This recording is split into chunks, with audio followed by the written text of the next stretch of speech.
Thank you.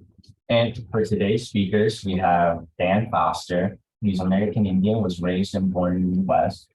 He served as an Army surgeon and he graduated from Willamette University in Salem, Oregon, and then went on to his doctorate from Baylor University. He received an MS in clinical psychopharmacology, and he's a collegiate national and international athlete. We also have Suzan McVicker, PhD at MICD and LPC, who works as a certified IFS therapist with a passion for sharing IFS in Indian country. As a Cherokee Descendant working with her own products to unburden from the impacts of colonialism, her experience informs her clinical work. Her knowledge base includes a native health program co-taught by the Eastern Band of Cherokee Indians in Western Carolina University and research with Fielding Graduate University. Currently, she weaves education, family knowledge, culture shifting, identity issues, and over 25 years of IFS experience into an exploration of culturally informed work with the Indigenous IFS Council and other Native American circles. She participated in the Stanford University School Action Lab to explore peer-to-peer ways to share IFS in Indian country. Suzan loves to swim in outdoor waters, belly laugh with relatives, slowly learn the Cherokee language, and listen to the stories of mountain streams. We also have Warren Bin Pourier, Lakota, who is a counselor at Little Woods School in Chatterfall, South Dakota, which is in the center of the Pine Ridge Indian Reservation. He is a licensed clinical social worker, and he works with K-12 students with behavioral health and substance use issues as a licensed professional counselor. He's strongly interested in researching different models of therapy that fit with our cultural practices and get to the core root of our students' issues. He's an enrolled member of the Oglala Sioux tribe and served on the Oglala Sioux Tribal Council for 2 terms. His flute playing brings sacred healing to those around him. His service to others crosses many domains as he weaves together a powerful bundle of teachings and service to students, parents, teachers, and staff at Little Woods School. We also are joined by Julia Arroyo-Sullivan, who has an extensive background in strategic planning, implementation, change management, and large-scale multi-stakeholder engagement. Julia's decades of experience in corporations, nonprofit organizations, community coalitions, and indigenous tribes has taught her many things. She recognizes that systems grow and get healthy when leaders do, and vice versa. Julia delivers high-impact programs that draw upon operations in the energy, telecommunications, aerospace, automotive, and high-tech manufacturing industries. She's a level 2 trained IFS coach serving a wide range of clients. She's the co-founder of the Indigenous IFS Council, convenes the IFS and business interest groups. She's developing peer-based programs to empower people to effectively help those within their reach who they are in most need.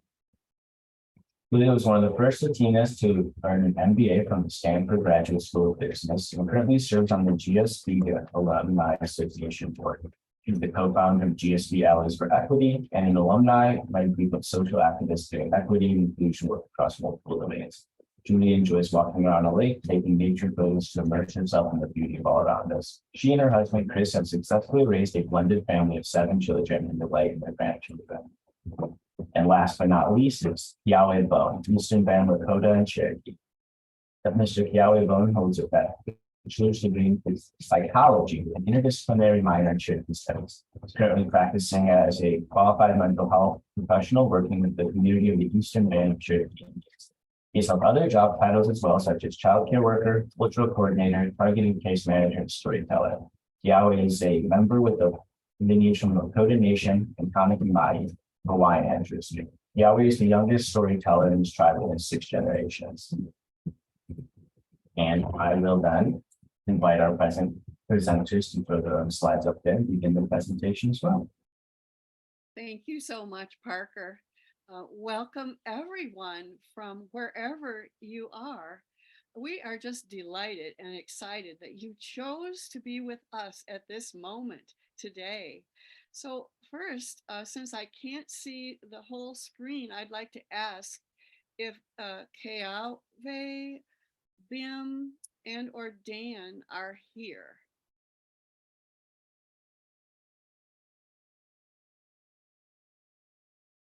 One of the IFS P's of 5 P's of self is patience.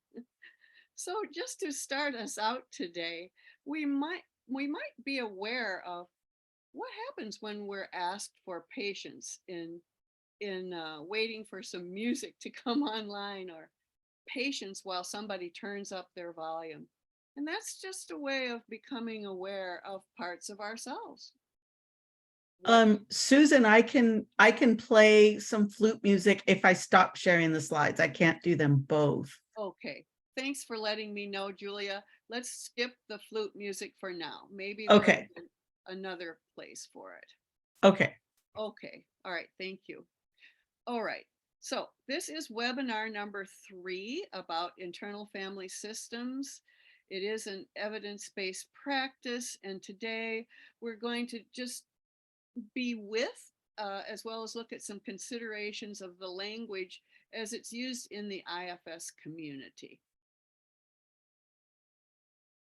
You want me to do next slide, please? when we're ready. Okay, thank you. This suggested resource list, the short list, is available on the ATTC website. You can find it there. Next, please. All right, here are our learning objectives today. We are going to talk about explanations of how IFS language is vital to our community, our IFS global community, how IFS language bridges between mainstream treatment and native healing ways. That's an important, really important piece of IFS language. We'll explore sharing IFS experience and wisdom in a group demonstration using Appendix 19 that was written by Julia Sullivan. And this is a very different kind of IFS group demo. So we're excited about that today. Our experience will be in breakout rooms and in our large circle here, speaking for our parts, using the IFS language in our global community, and sharing the benefits and the bumps in the road that we all encounter as we practice IFS, sharing those benefits and bumps with the IFS 8Cs as we practice them, and the IFS 7Bs of Indigenous inspired IFS. All right, Julia, thank you. One of the things that we do when we work with our parts is evolve the way we see the world. And this is, I like this quotation because it's from an interview with Bill White, who was one of my early teachers, who is, it's just wonderful teacher, writer of integrating mainstream and indigenous ways of thinking. And here a person from the Middle East who in addictions treatment defines worldview as being all about our perception. That's one of the P's, the 5 P's of IFS self, perception, and how we see the outside world and the inside world. It's how we see ourselves, family, friends, society, plants and animals, and the whole universe and our place in it. Thank you. So another outcome, in addition to evolving our worldview of practicing IFS, is changing our perspective of ourself. This is Dan Foster, and I hope he's here. We define ourselves by compassion and curiosity instead of fear. Thank you. So this is part of the language of IFS. And you'll see that the first paragraph there, this comes from the IFS Glossary. That glossary can be found in many IFS publications as well as on the IFS website, the IFS Institute website. So self, the official definition here from the glossary, the core of a person which contains leadership qualities such as compassion, perspective, curiosity, and confidence. Self is best equipped to lead the internal family. Way back many years ago, when IFS trainings were just beginning to happen, I can recall Dick Schwartz talking about how the if he had another chance to name the model instead of calling it internal family systems, he might have called it the self-leadership model. So we included an indigenous definition of self here by Art Bloom, Cherokee The inner self is the unseen and often unknowable part of each human being and is what we seek to understand and balance to be physically, mentally, and spiritually healthy. Thank you.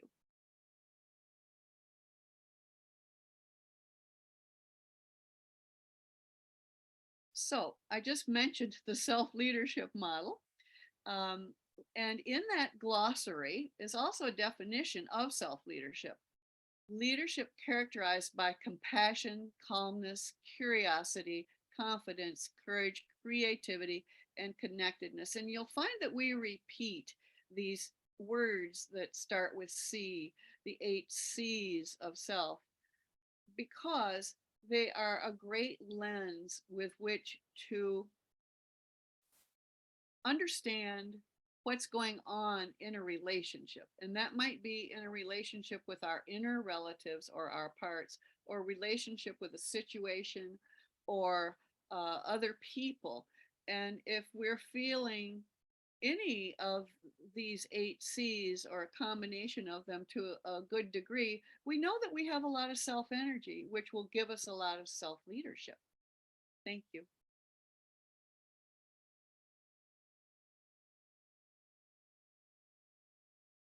All right, back to our IFS language, our topic for today. For those of you who may just be coming in, welcome.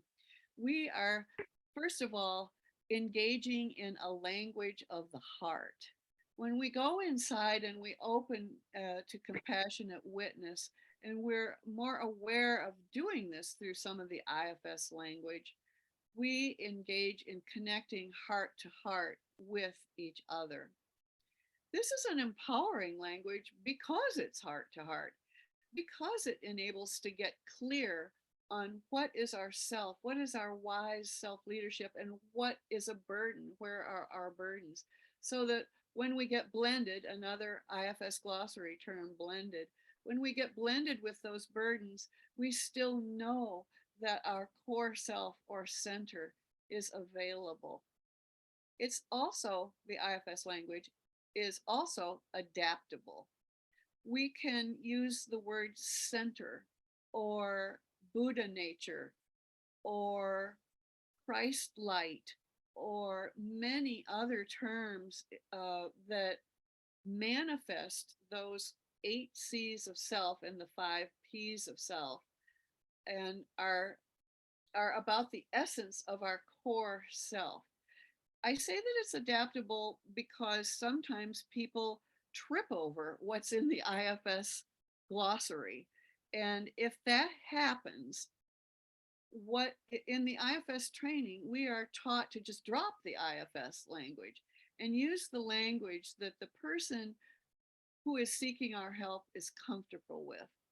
It's also adaptable. The language is also adaptable into silence. So that if someone wants to just do their own work in the privacy of their interiority, that silence is encouraged. No words are needed to reach into the heart of another person. It's all about the self witnessing and being with and understanding the parts on the inside and as they act and speak in the outside. So the IFS language supports bridging of healing modalities and cultures precisely through that adaptability. And when we work in a different language besides English, the language that IFS has developed in, we just have conversations about what does self mean in another language? What do parts mean?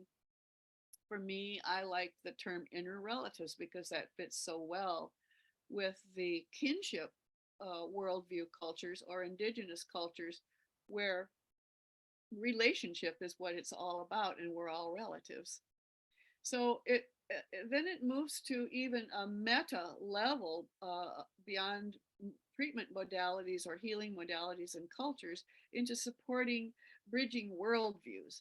And worldview is an important topic in treatment right now, in healing. And that's one of the things that, as I mentioned, begins to change and evolve as we do our IFS practice. I talk a lot about the kinship worldview instead of the indigenous worldview because I can't pretend to understand every indigenous worldview. And it might be offensive to some parts to lump them all together. But I like that term kinship that comes from precepts of worldviews that really consider all the parts, the well-being of all the parts in that system. The IFS language has three basic parts. That's the IFS glossary that is, official, formal, whatever you want to call it. It's all written down.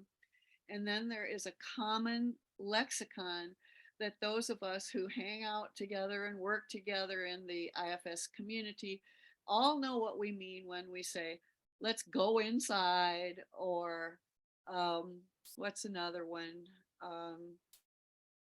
Oh, I have parts up. We all know what that means. If I've got a part up, let's see. And then the third thing that we have in our IFS language is a set of memory aids or mnemonics. And I listed them there. So in our next slide, we'll make a little more sense of the alphabet soup there in parentheses. All right, so the 8 C's of self were the original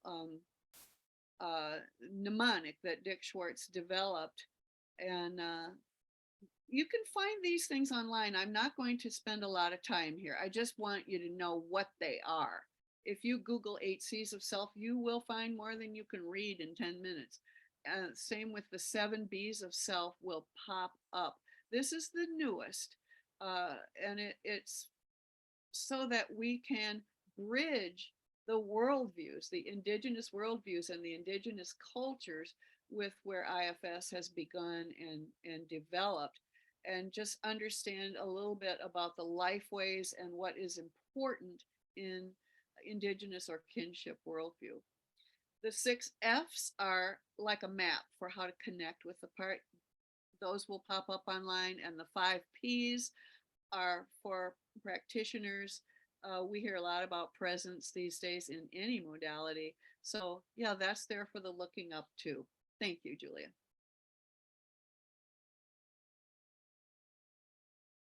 Actually, if you're interested in going deeper with the alphabet soup, at the end of our work together, our time or our play together today, just put that in the chat that you'd like more in depth on those, any of those or all of those. So, okay, we are going to do something that I don't think has been done before in a large group like this, and that is a group demo where we read IFS literature and speak for our parts. And I'm wondering, Susan, if just before we go into the demo portion, if you did want to do the poll, just to find out what people's experience of demos has been. You are absolutely right, Julia. Thank you for chiming in. This is a good time to do it, and I have a part that just spaced that. So Parker and Julia and everyone who is here today, are you ready to take a moment and do our poll of 3 questions? And Julia, I'm going to let you handle the poll here. Okay. I was about to ask for some verbal affirmation that the poll can be seen, but I believe that I'm getting responses, so I do believe it can be seen.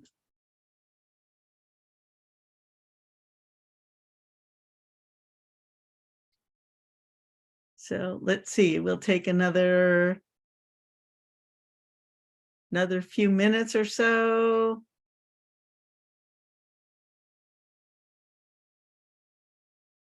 Okay, I'll close. The question was, have you ever experienced an IFS demonstration? Yes, no, not sure, and who's asking? So let's go ahead and we'll see the results. You can see that 39% have seen an IFS demonstration, 58% have not, 3% are not sure, and no one asked who's asking. So that means that no parts were curious and wondering at this point. So let's see, let's go ahead and we'll go to the next polling question. So let's see.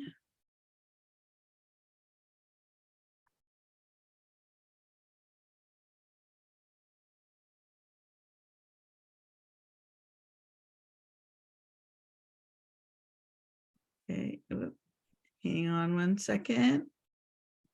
I have so many little Zoom windows up.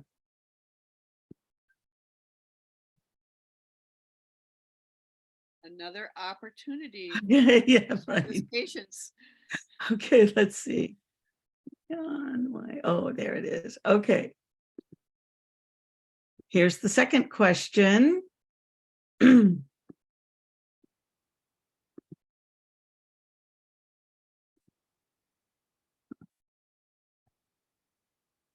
Okay, it's not activating. It's, have you ever been invited to be in an IFS demonstration? Yes, no, or not sure. It's not allowing me to activate the poll now, so. Right, it's stuck on question number 1, it seems to be, and thanks Sure. for those of you who mentioned that in the chat as well. Yeah, let me try again. Oh, here. Did that work? Yes, Julia. Oh, good.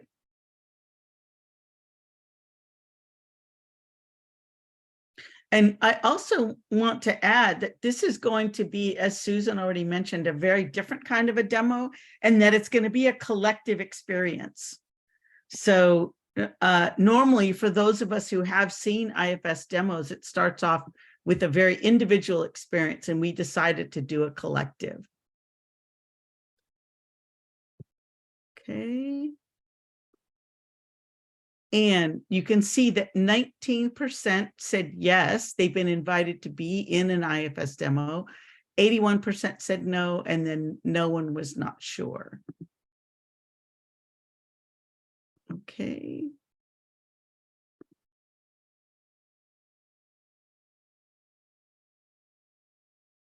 Okay, let's see.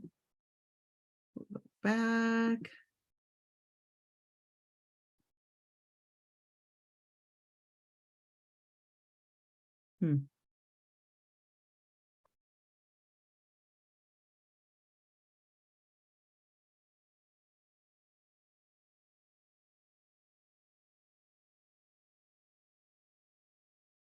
Don't know why I'm having more machine issues. Let's see. Julia, you know, the Chatterfall question is so similar that we could skip this one. Oh, there you go. All right. There it is. Persistence, one of those P's of self. Yeah. If you were invited to or have experienced an IFS demonstration, which of these came up for you? And you can choose more than one.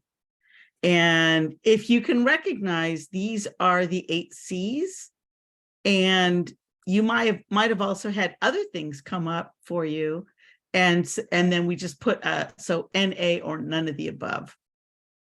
So the different choices are clarity, compassion, creativity, calmness, curiosity, confidence, courage, and connectedness. Or none of the above.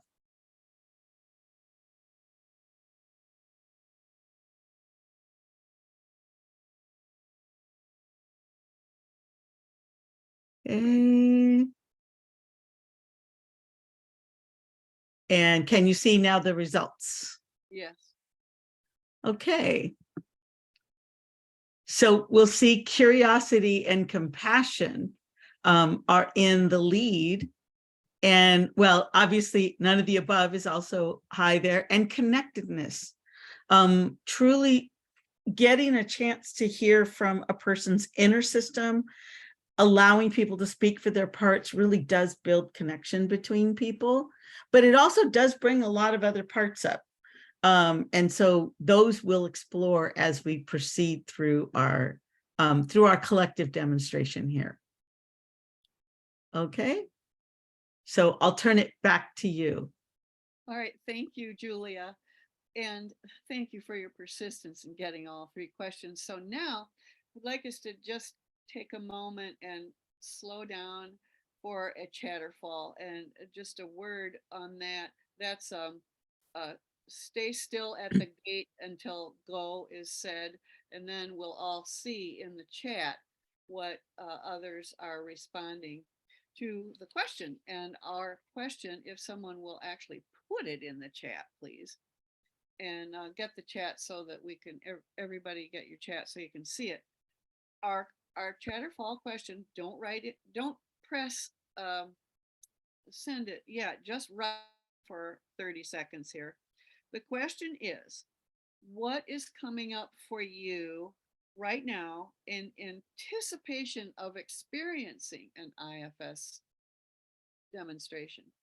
What is coming up for you in anticipation of experiencing an IFS demonstration? And that for those who want to speak for a part, just speak for part of me is, or part of me thinks, part of me believes. Okay, I think everybody's had a chance to write something. And now please press send to get it into the chat. Go.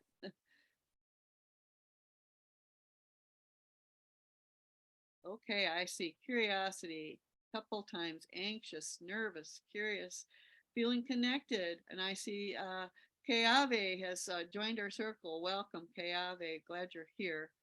Glad everyone's here. It's more anxiety, more curiosity.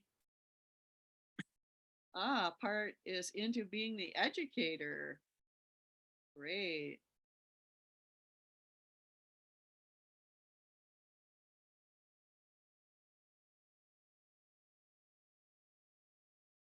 All right.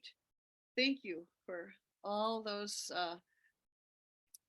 fingers that participated in that Chatterfall. All right. So Keave is here. Bim or Dan, if you're here, please say so. All right. Keave, was there anything that you wanted to let folks know right at the outset as you're coming in? I'm new to the IFS system, and I think I've been practicing a lot of the things that IFS offers and teaches about. And I'm a content creator for Samsung, board member for 2 different ones for Samsung. I'm a cultural advisor for Cherokee Indian Hospital, and I do a lot of program creation and intervention work, as well as, I guess, community engagement. And I'm in the middle of a training right now that we brought a lot of our community members in, and they were gracious enough to give me time to come over here after I made prayers and smoked for some people. And it took a little bit longer than I wanted, about 10 minutes over. So I'm feeling kind of distracted, but also very good and very grateful. My daughter got a few awards in school for having a high GPA, and she's the most proficient speaker in her class of Cherokee. That was really nice to feel, and just getting to spend time with them and good energy. And I wanted to, is this the appropriate time to talk about what we had spoke about before, Susan? I think it could be, and we'll come back then to where, because I had forgotten a few things in our order of business here, and then we'll come back, Julia, if that works for you. First of all, Keave, as a novice Cherokee language learner, please send my congratulations to your daughter. That is wonderful. And we're so glad that you're here and get to know a little bit more about the many roles that you play in what we're doing this morning. So yes, please go ahead. What Keave and I had talked about in preparing for today has just been something that I've kept in my heart, and it's really important in my developing worldview. Keave? Okay. So I believe we were on a planning call when I just kind of snuck it in there. Was somebody had said, I think it was Steve said that I was he was going to change my name to super special guest, and he's talking about my craziness, and I said, the more voices you hear, the more connected you are. And it gotten a little bitty snippet. I can't remember where from, but it spoke about a tribe of people in the Amazon and a spiritual leader that they had in their community. And there was a young boy who had started experiencing some issues and started hearing some auditory hallucinations, or what the world would now suggest as auditory hallucinations. And a myriad of things had happened for the family to bring this young boy into the spiritual leader's presence. And so the spiritual leader said to him, "Well, how many voices do you hear?" And the boy looked at him and said, "Well, I count 8. And the spiritual leader said, "Well, I only hear 6. So you're going to have to take over, because more voices guide you than they guide me." And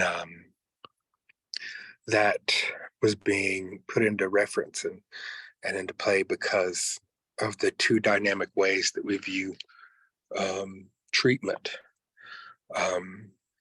And for one was an indigenous perspective on assigning value and understanding to the parts of someone that would, otherwise be seen as dysfunctional, was put to use in this particular set of environment and skills and understanding and connectedness. And it was paired to, a young boy who's starting to hear voices, and they hear 8 of them, taking them into a doctor, and they get taken away from their family and put into a locked unit reward, and given different kinds of medication, or restricted on movement. And I think that I hope that it's a little better nowadays. At least in my hospital, we have a locked unit. And one of the first questions that we've started since I had, started the unit with my hospital doing is that when someone comes in for symptoms of psychosis, is that we ask, are the voices helpful? Do they sound angry with you? Do you feel guided to do anything when they're talking to you? Instead of, are they command hallucinations? Do you have ideas about killing yourself or hurting others?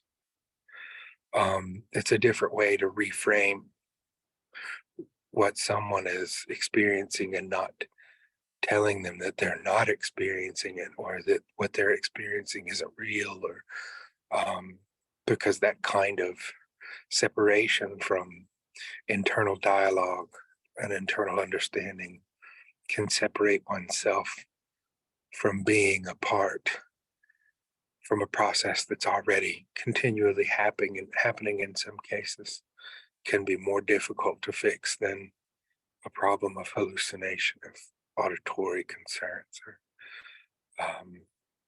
or visual hallucinations, whatever it may be. I know that compassion has to start the conversation, and being able to look at the understanding of being connected and being a reciprocal person within your environment is vastly important for the progression of many and of ourselves when we start to look at the duality of nature and who we are as individuals. And that was the start of the conversation that we had started having. I apologize if I went too long. Oh, no apology needed here, Keave, Wozda, Wado. One of the beauties of having you tell this story is that all of us are experiencing right here, right now, in the present moment, IFS and Indigenous ways being shared, and all of us learning from each other. IFS language is adaptable. IFS concepts are adaptable. And those of us who started with IFS and then looked at it from an Indigenous lens as best we could, really see the synchronicities, the similarities. And you have just given us, Keave, a beautiful example of how to listen to voices in the most valuing way, from compassion and curiosity, and asking, well, how important is this to how we lead ourselves?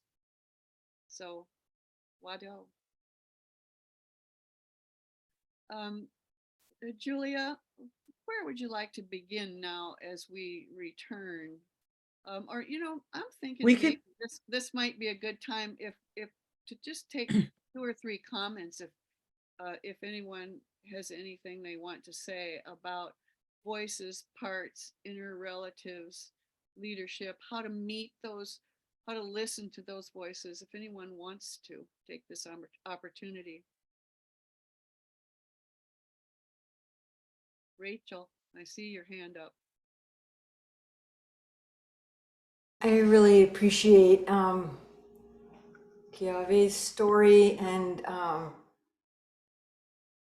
the concept of welcoming as opposed to pathologizing, because one of the things that's most uncomfortable for me is if I think I'm going crazy.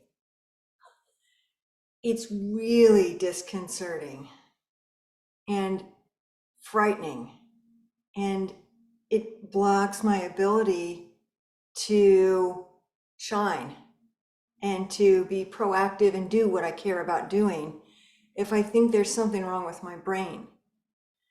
And I feel strongly about this concept because the brain, our brains are what make us safe, effective, whatever. We're not super fast. We don't have big claws. We don't have all this other stuff. So we really rely on our brain. So if others in our community of humans are making disparaging comments about the functionality of our brain, it's really harsh and frightening, and I would pose inaccurate, but I feel like it's damaging. And so I think it's really important to recognize the brilliance of how our brains work and step forward to protect us from things that maybe others aren't familiar that we went through. And so anyways, I just feel very emotional about this topic, and I keep being surrounded with people that are coming and saying, oh, I just got this diagnosis, that diagnosis, and it just ticks me off. And enough said, thank you. Thank you, Rachel. Anyone else like to comment at this point? We will all get a chance to talk with each other in breakout rooms directly following our demo. But if somebody wants to say something right now, just raise your hand or use is there a hand up that I can't see? No, not at this time. Okay, so Julia, would you? I can go back to the slides. Yes, thank you. So, and just as a little piece of background context, the demo that we're about to do was actually done several weeks ago at this meeting, our 8C meeting, which, by the way, everyone here on this call or those listening to the recording are invited, because this is an all welcome call that's every Sunday. It's been going weekly since April of 2021. And it's just a community of people who come and speak for their parts. And so anyway, that's, we decided to use this as a collective demo.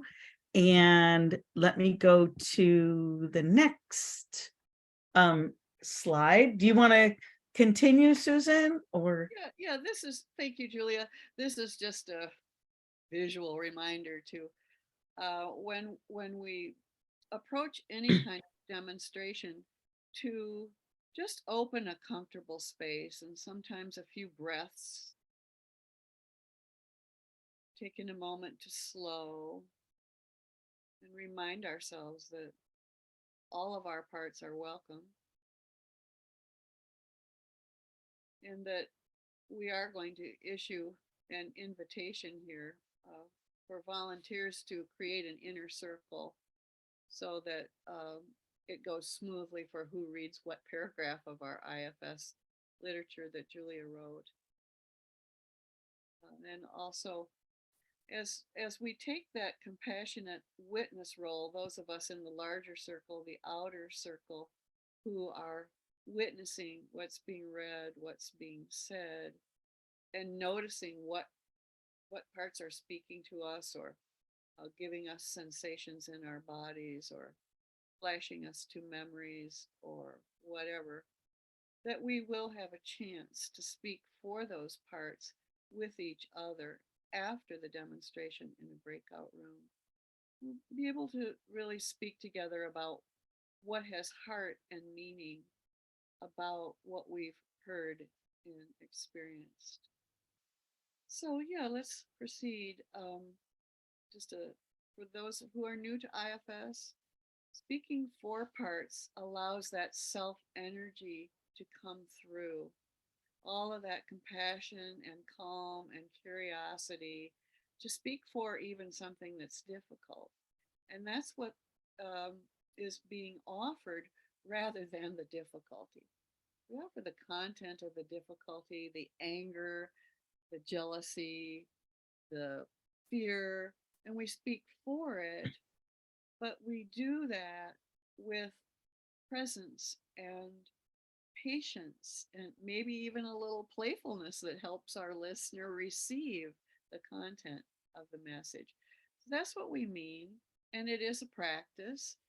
That's why we do it over and over again. We experience, then we practice, experience and practice, and then speak for it and go back and experience some more.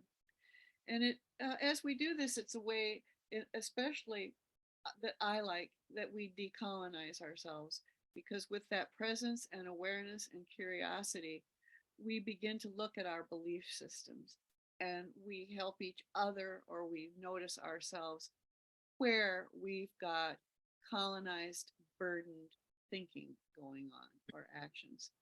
So we'll come back to this slide after the demo, just as a reminder of the how-to of speaking for parts. It's good in the beginning when we practice to actually use the word part and say, part of me thinks that this is whatever the thought is. Another part of me feels, go into a feeling level and use that word part of me feels. And then another part, it may seem awkward in the beginning to say another part, repeat it, the word part for the third time, but another part of me wants me to know, wants me to be aware of and fill in the blank. Thank you, Julia.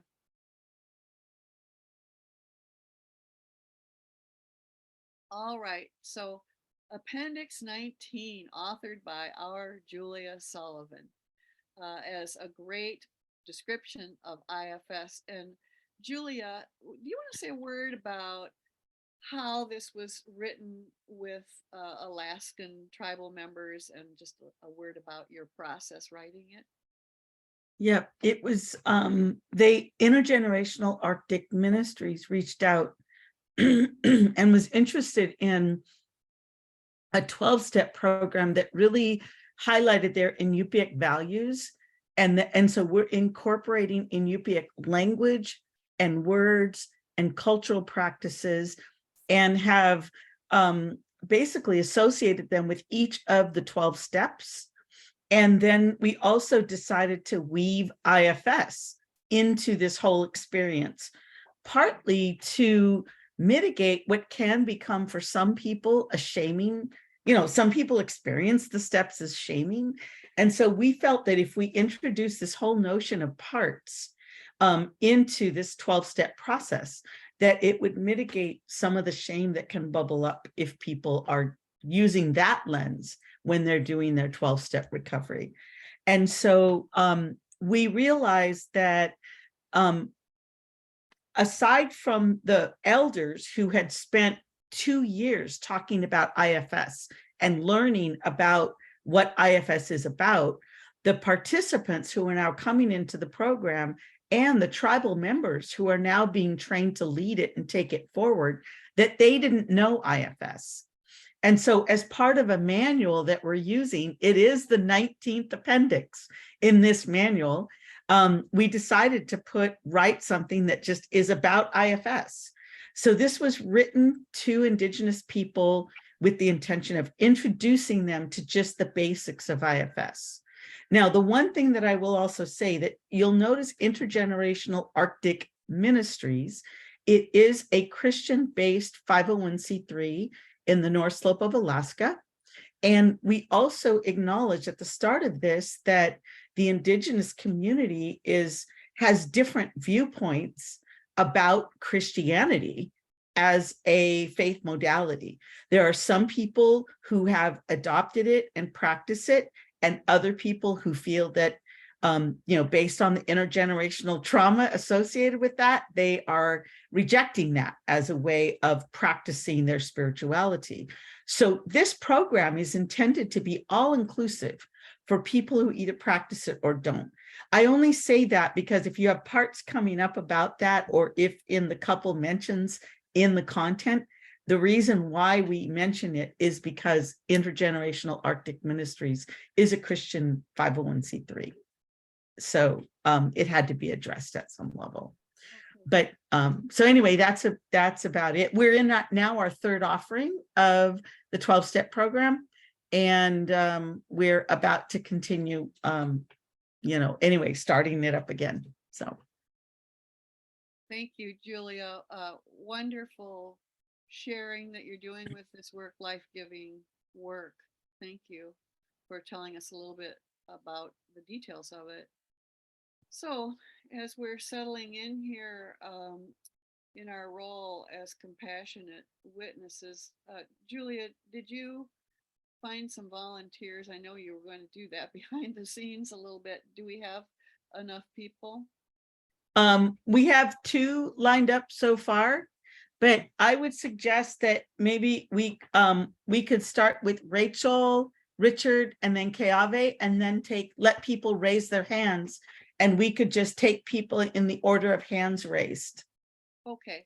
So Rachel, how about Rachel? Well, either Rachel, Richard, and Keave, I'm proposing as in the queue. Okay. Well, and I'll go first here with this short paragraph and speak for my parts, just to set the tone for going around the inner circle. Okay? Great. All right. So everybody's giving yourself space and settling in, noticing what's coming up for you as you hear us read and speak for what comes up for us. Internal family systems, IFS, is a non-pathologizing form of psychotherapy that focuses on a person's internal parts and self. In IFS, the mind is recognized to be naturally multiple with subpersonalities like inner beings called parts within each individual's inner system. So part of me tries to remember what this was like when I first learned it. Part of me still can feel the passion, the emotion that this is non-pathologizing, because I came into this world, I believe, with a lot of legacy burdens of fear of what others would think of me, what others would do to me, and judge me. And then, of course, I began judging myself. And so the idea, part of me just feels such a sense of relief that this is a non-pathologizing form of psychotherapy and or any kind of healing, really. And another part of me is so grateful that I can feel the generosity and the wanting to learn together, and the wanting to look at how are we going to do this? How are we going to share this back and forth between indigenous or kinship worldviews and mainstream or Western worldview? I'm just really grateful and curious about that. Thank you.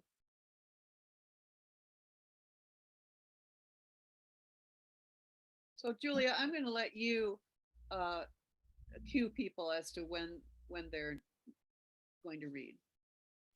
Okay, Rachel, are you ready to go? I am. I just want to confirm what I'm doing. So basically, I'm just going to read a paragraph and then see what parts come up. Yep. Groovy. Okay. We all have parts is the header. We experience our parts as the voices we hear talking inside our minds as we go about our day. We also experience parts in our body: heart racing, stomach churning, tight jaws, weight on our chest, raised shoulders.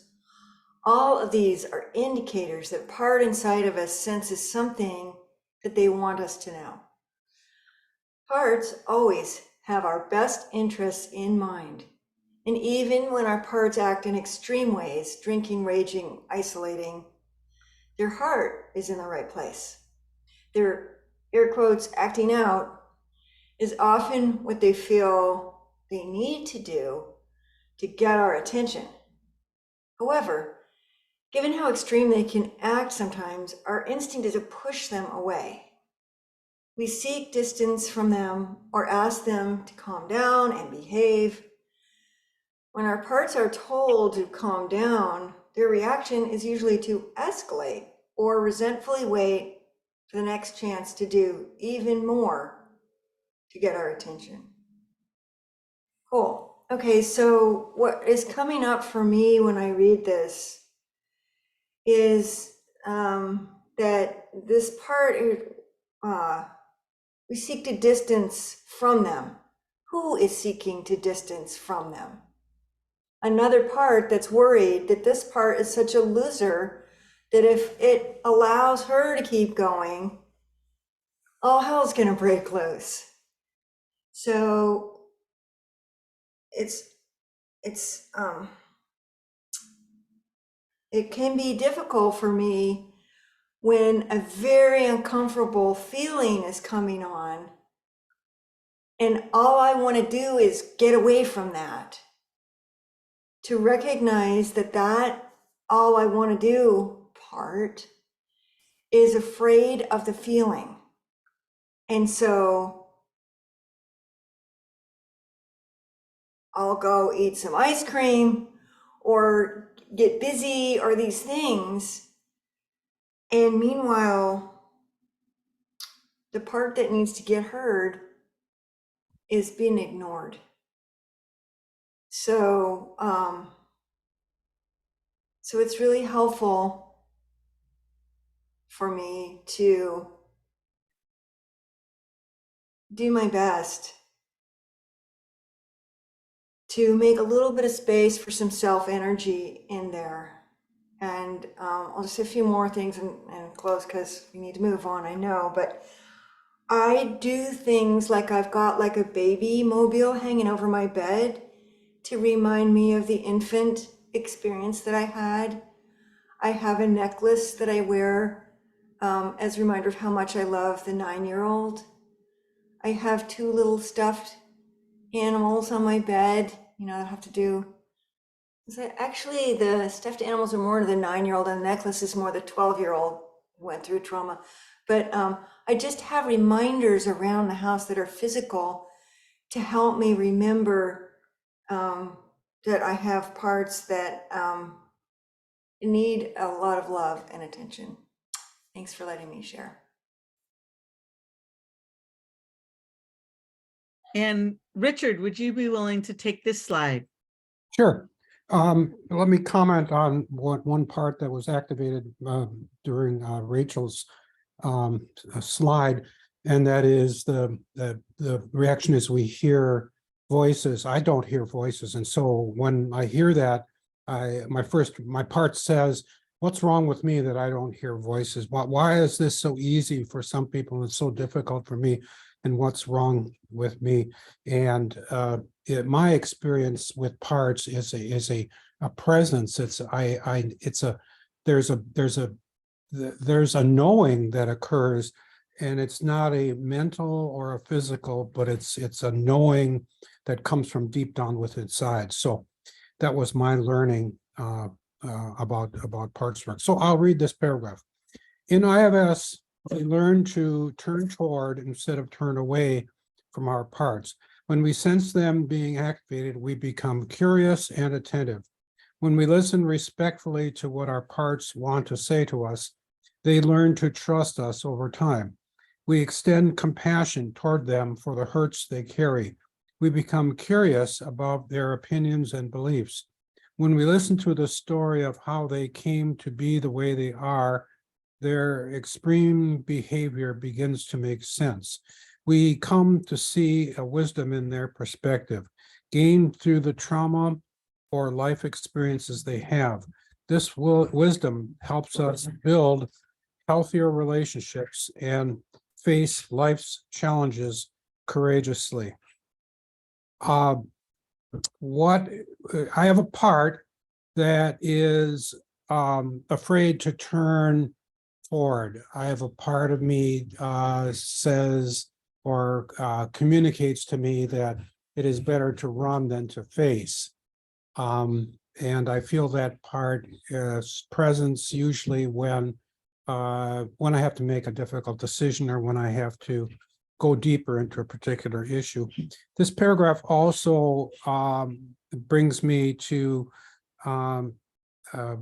closer to myself for the discussion around wisdom, because I believe that the wisdom is and the creativity and all of the attributes of the self come through the knowledge and through the wisdom and through the learning that occurs when we can face and go toward the issue rather than run away from the issue. So part of me feels very positive about this direction, and another part of me feels stay away, it's dangerous.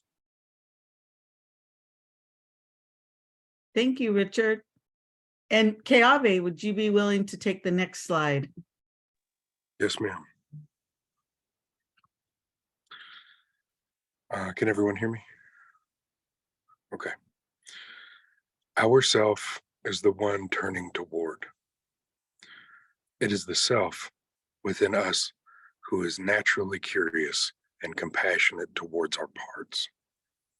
The self in IFS is the most authentic essence of who we are as spiritual beings. From an indigenous spirituality perspective, the self is who we really are, in wholeness and beauty and oneness with life itself. From a Christian perspective, The self is how God made us before sin entered our human nature. The self is who God meant, or who God meant when he said he was going to create us in his image.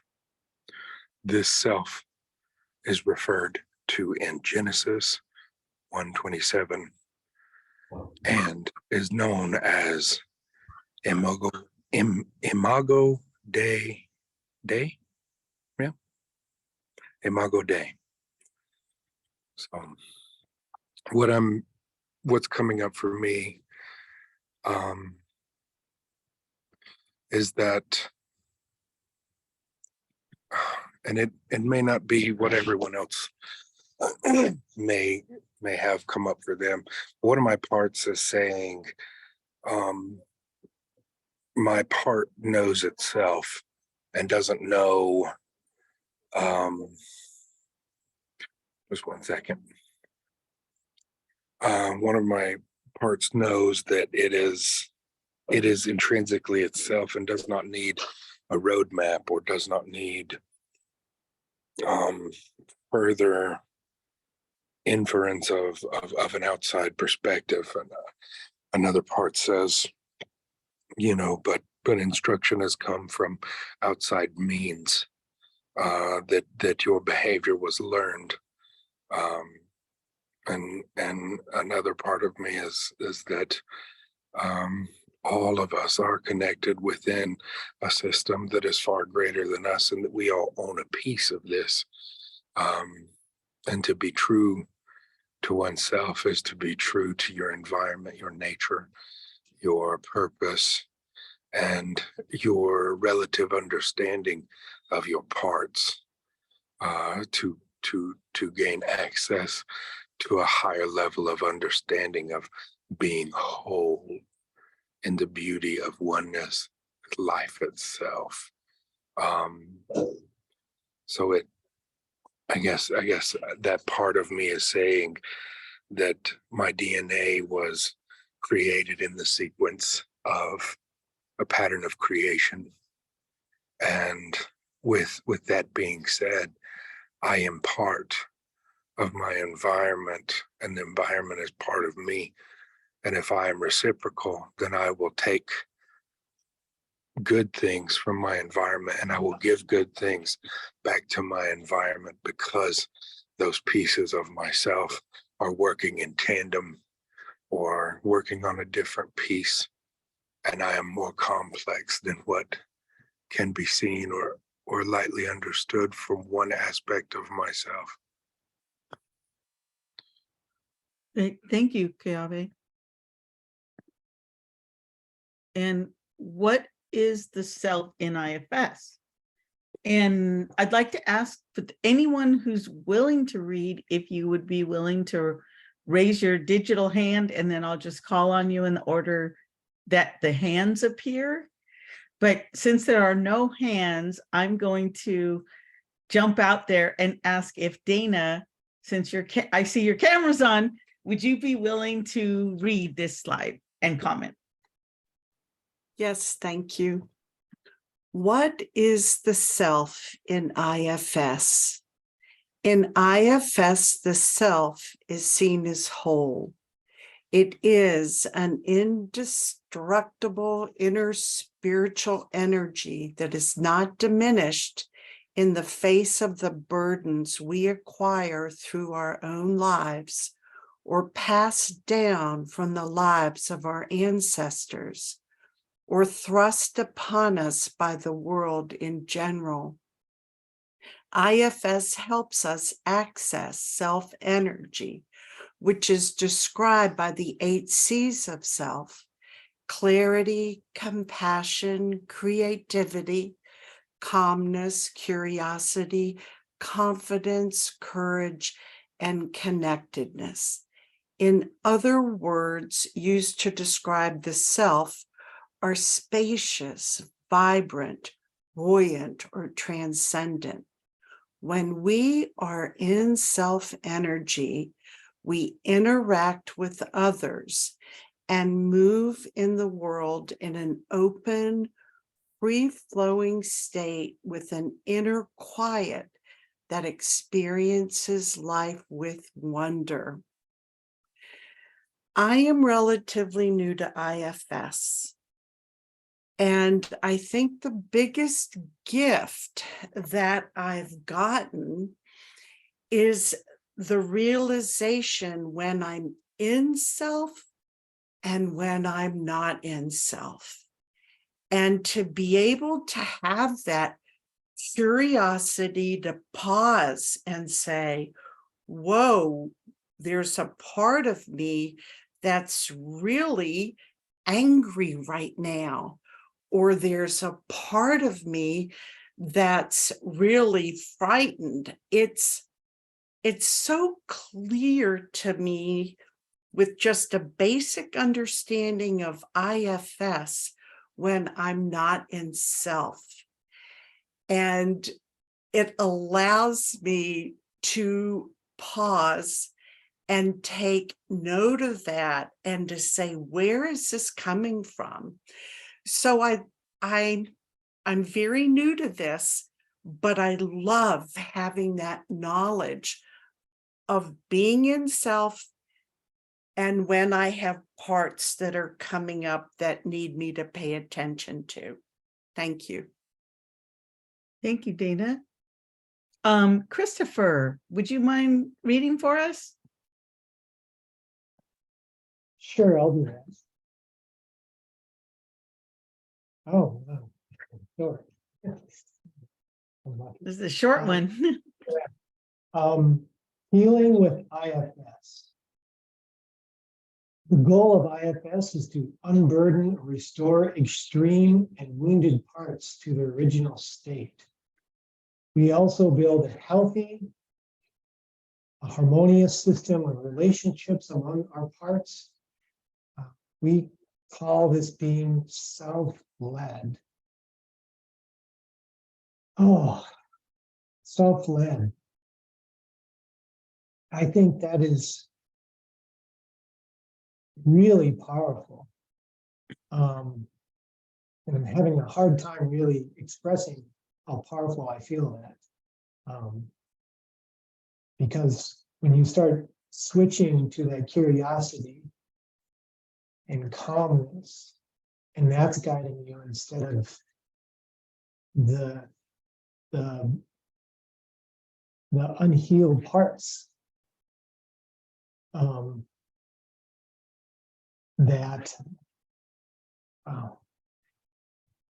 that's really the guide that I think before I even know IFS, I was not even aware of.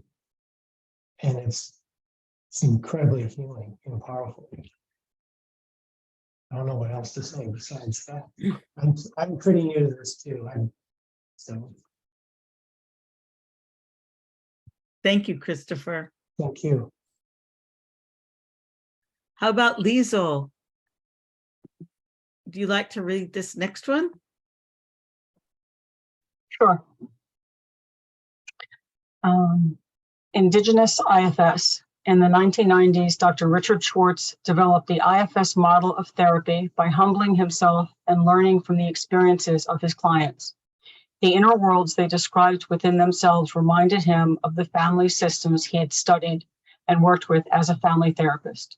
This is how the name internal family systems came to be. This internal system of parts may or may not have roles identical to an actual family, i.e. mother, father, sister, brother.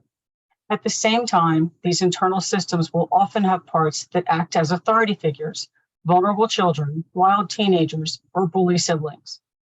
When Indigenous people do IFS work, they often find parts that reveal themselves as animals, star beings, or other natural elements found in earth, air, fire, or water. I am new to IFS as well. And I think what came up for me in this, part of me wanted to laugh a little bit when I got to the wild teenagers part, because I'm very in touch with that wild teenagers part and trying to be, because that's a very brave part of me. And I'm going through some stuff that where I kind of need that bravery. So I kind of thought about that. And the last piece about Indigenous people kind of got me in touch, like that spiritual part of me that just believes in the qualities of all of the things around us, earth, minerals, sky, water, everything. So that's kind of, that was a very peaceful, I was feeling anxious when I started reading. That was a very nice, peaceful part of me that kind of became present towards the end. So. Great, thank you. And how about Parker? Would you like to read one, Parker? Yeah. Just read this slide. In light of these patterns that we saw in 2021, the Indigenous IFS Council brainstormed and generated the 7 Bs of Indigenous-inspired IFS. The 7 Bs describe how IFS resonates with an Indigenous worldview. The Council wanted to affirm the Indigenous influences found in the IFS model. The Council also wanted to point people of Indigenous heritage to practices that would deepen and expand the healing we were already experiencing with IFS.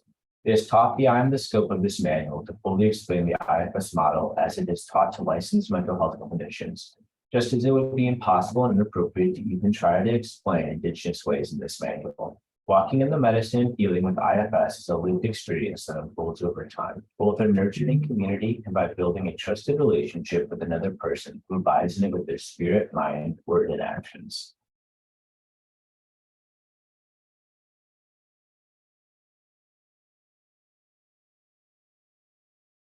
Did you want to comment at all on how that affects your parts?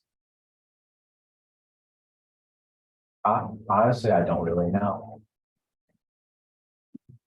Okay, great. Thank you.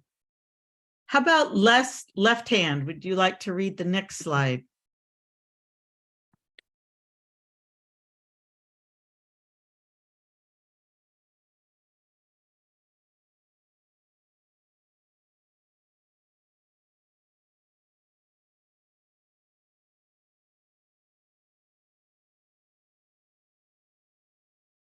How about Cleota Burnett? Are you there?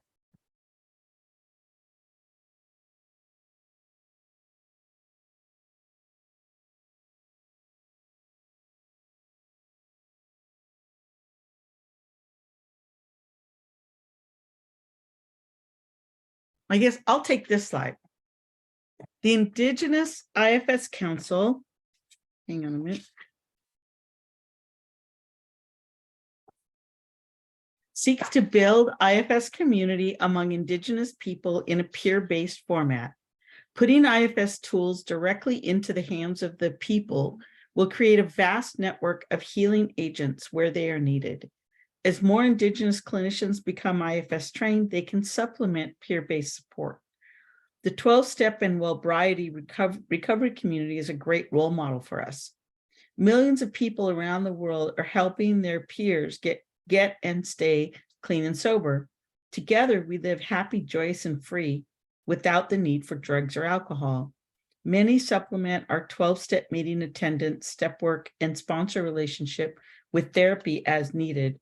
Our vision is to do the same with IFS. Due to the spiritual nature of the IFS model, IFS can integrate with traditional Indigenous ceremony and sacred practices. It can easily supplement faith-based 12-step work described in this manual. And I think that Susan's comments before about IFS as a model that bridges is relevant here because the language of IFS is able to adapt to the practices and the worldview of people, and especially given its Indigenous roots, the whole notion of unburdening a part and releasing that energy to earth, air, fire, or water came from Indigenous healers and shamans. And so that's why there's this sense of recognition, resonance, and like this makes sense to us in that as Keave was also mentioning, the whole system's way of seeing, the star system reflected in the Earth system, reflected in all beings, is very resonant with the system's way that we see what's going on within each one of us. And so, in that sense, the ability to come together in a community, honor the process that each one of us is experiencing as we do our work, and then in that collective, being able to get that indefinable energy that happens when we're able to share our journeys with one another, that's healing in and of itself. And so that's ultimately the desire that we're wanting to create in the work that we have in the world, basically. Thank you, Julia. Thank you, everyone. Oh, do I have hearts and self energy wanting to comment all of this, and I hope that you do too in breakout rooms. So I'm thinking 4 people to a room for 20 minutes. How does that sound? Okay. Parker, are we set to do that? Yeah, we can do breakout rooms. Okay. You said 4 people to 20 rooms. Okay. So Yeah, we have about 35 people, so it would just be dividing the group. We'll make it 8 rooms. I think 1 room. Maybe might have 5. nine rooms. Nine Okay, 9 rooms. rooms. Yeah. Yeah. Do you, Susan and Julia, want to be included in the breakout rooms? I would like to be. Thank you. Okay. Yeah, I'm gonna make those. Okay. Well, while Parker is making the rooms for us, I think we'll put it in the chat. Julia, if you can do that, the little speaking for parts slide there, part of me, and another part of me. And just a word that in the beginning especially, it's helpful to actually use the word part as we're doing it. And, you're invited to speak for your parts. You're invited to use the word part, but if that isn't what's going on for you right at the moment, well, there's listening and sharing in other ways too. So please enjoy finding each other in your breakout rooms, and we'll come back in about 20 minutes. Looks like there's a question from Rachel really quick. Yeah, the task of the breakout rooms is really just to give you, in a much smaller setting, just a chance to react to what we just have been talking about IFS. So you can speak for your parts, or you can just even say, well, these are the questions that I have that I'd like to pose when we come back into the large group. So it's just intended to be a little smaller, like a smaller community where you can just share what's going on. Right. And thank you for that clarifying question, and Julia clarifying further. It's a chance to practice. That's part of what we're doing here, is sharing our experiences and information about IFS and opening space for practice, speaking for our parts, getting to know our parts, detecting our parts. I'll open the breakout rooms now. And how long will we be in breakouts? 20 minutes. Okay. We'll give you 20 minutes, and then when we click end, you can just let Zoom bring you back to the main room, because that will give you a chance to close out your comments.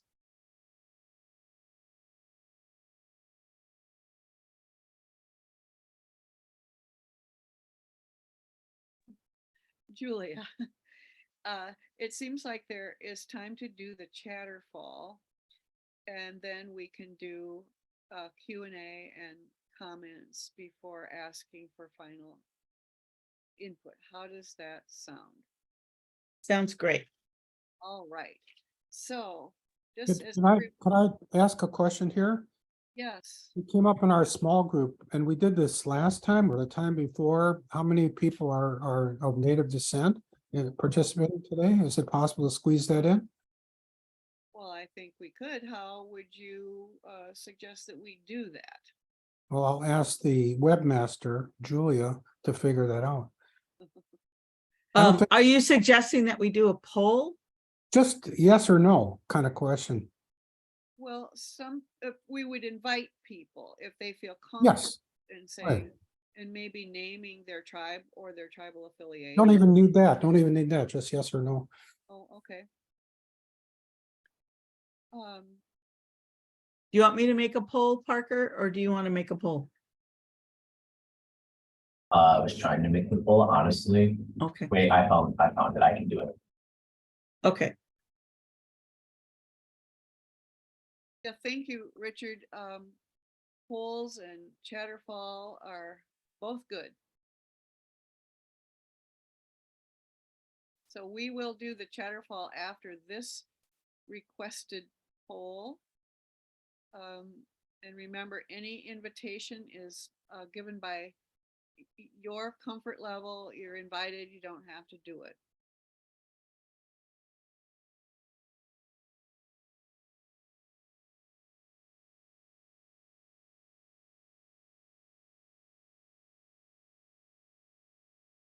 So this is a thank you to people who responded with a yes or with a no.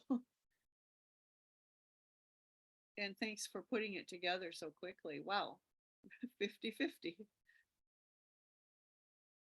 Thanks for asking it. Now we know who's Well, that's, I mean, that's great. That's great knowledge. And that answers a question that came up in our small group. So thanks for, I mean, other people must have been wondering that too. Yes, and now we know who's asking. Right. So thank you. And I should mention here that I know Richard quite well. We live in the same house and he's my husband. So thank you, Richard. All right, ready for the Chatterfall.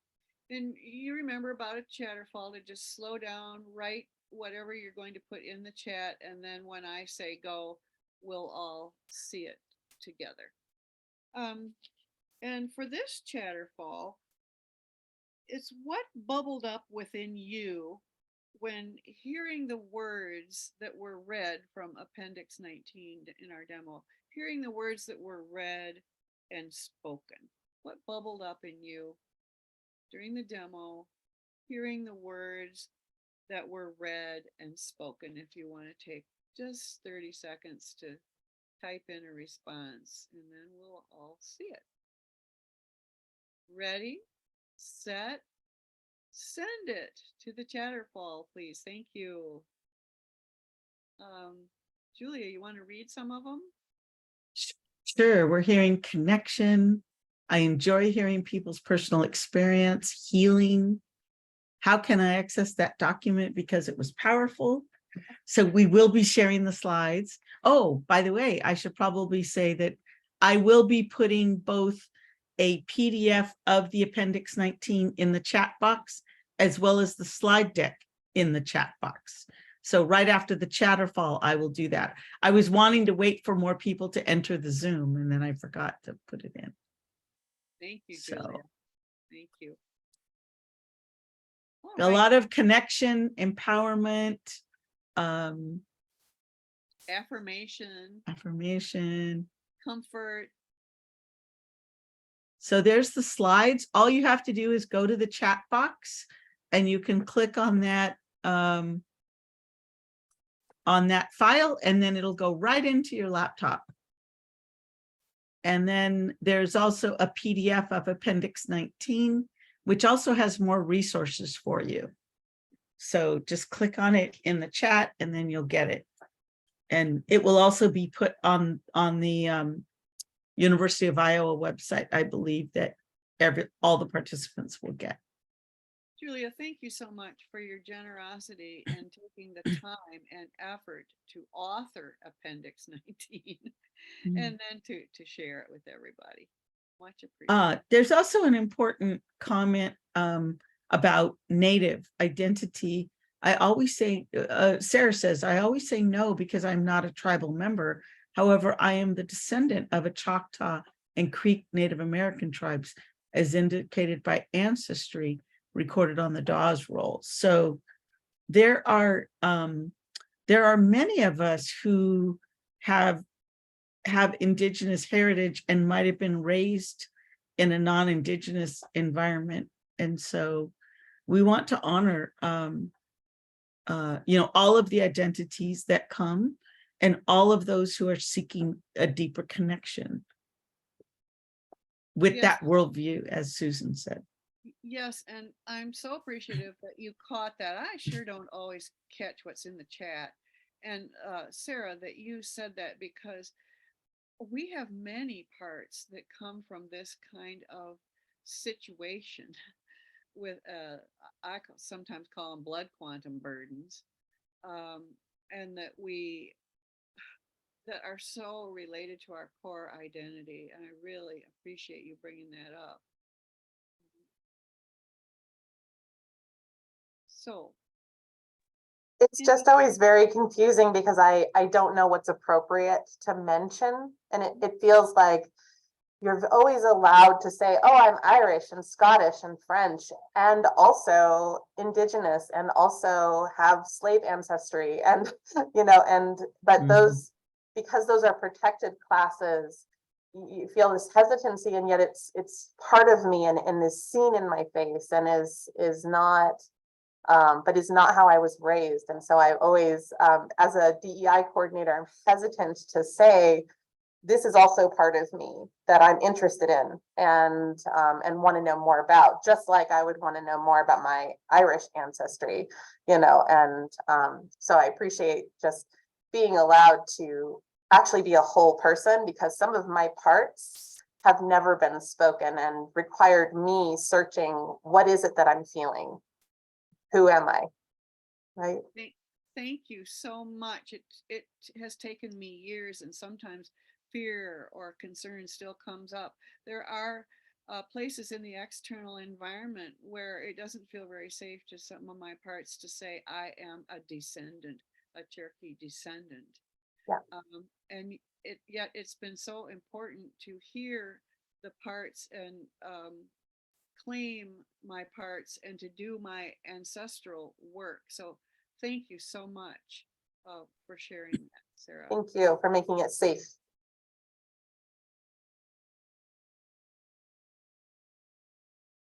We have a member of the council who was adopted at birth and didn't, really was not able to find out about his identity until almost adulthood. And now is very, very much identifies with his tribal identity but that he feels it was robbed from him. It was very secret in my family.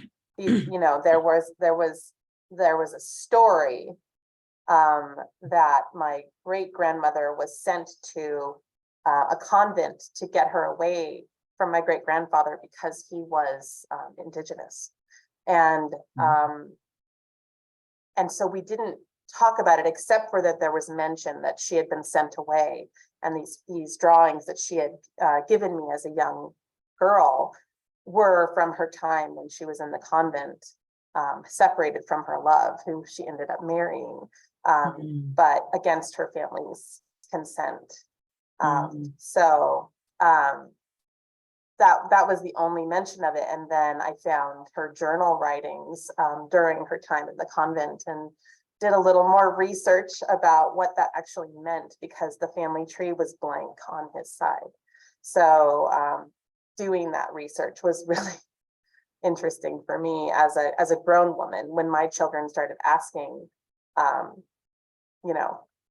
about their ancestry, which I had not really spent much time considering. And then doing that, found slave heritage on my mother's side as well, and thought, okay, that's something that we definitely never mentioned. So I don't think she even knew, because it wasn't talked about. So right. I'm actually really proud of it, but we were raised white, and I led a white privileged life, so I don't always feel comfortable even mentioning it. So Mhm. And it's a great trailhead. It's many trailheads because it's many heritages and it's many Mm. parts that are impacted by it. The parts that don't feel comfortable, the parts that feel like something was stolen. Mhm. And I'm seeing resonances here, and of course I feel my own resonance. This is my story too. So how important it is to share. Thank you. Thank you. And we only have a couple more minutes, maybe time for one more comment, and then we'll put in the chat what we want to see for webinar number 4.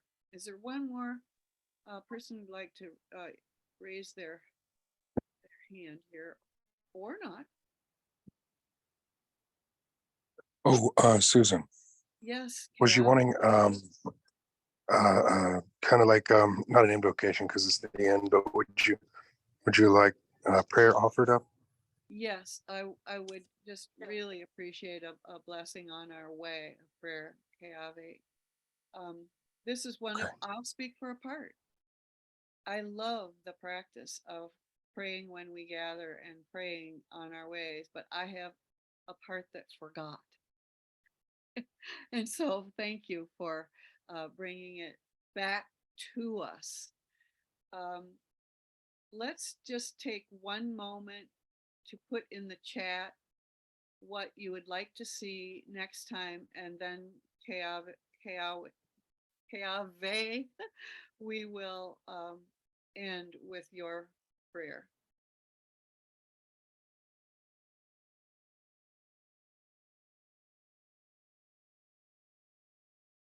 Okay, and what we're asking for is any kind of input about today, what it was like for you, and what you would like to see in webinars 4 and 5.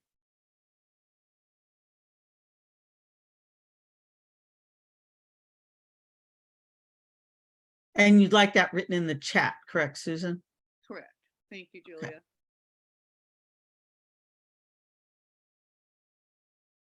And then we will get to look at the chat. Is that right, Parker? Even it will be recorded for us and we'll get it. Yeah. Okay. I'm All also dropping a survey link that if you guys could please fill out before you keep it helps us know what we should improve in the Right. future as well. Right. All right. So thank Oh, you. and Sarah's asking about wanting to make sure they're invited to the next sessions. And I believe that all sessions use the same link. So maybe what I should do is I will put in the chat all the dates so that you can make sure that you have them on your calendar. And it'll be the same link.